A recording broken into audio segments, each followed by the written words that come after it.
don't know if you've ever had this feeling where you go back and you think, why did I do that when I was a kid?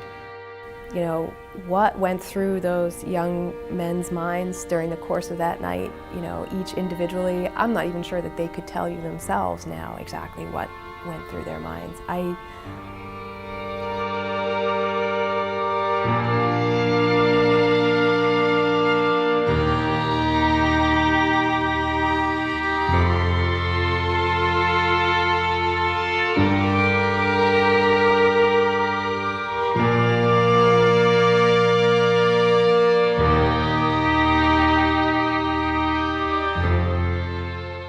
My understanding of the joint venture theory.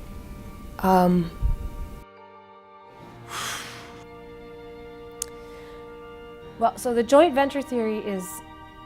I don't even think I probably didn't understand it probably till about 3 or 4 years, probably till in my early 20s. A joint venture is when two people work together, think together, have the same intent, and one's responsible for the actions of another.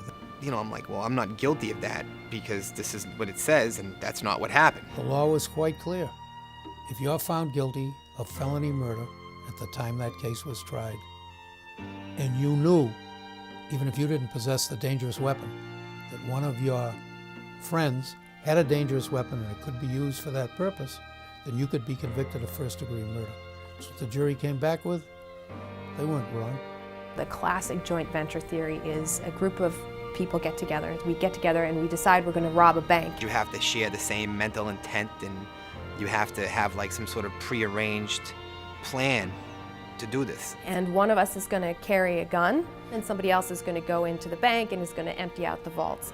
The bank robbery happens and sure enough a guard gets shot. The joint venture theory says, look, you guys were all in this together. There's a logic to that. I understand that, and you can understand why the law would create that. The problem is policing the boundaries of that. How involved does someone have to be a joint venture? Or what do they have to know in advance?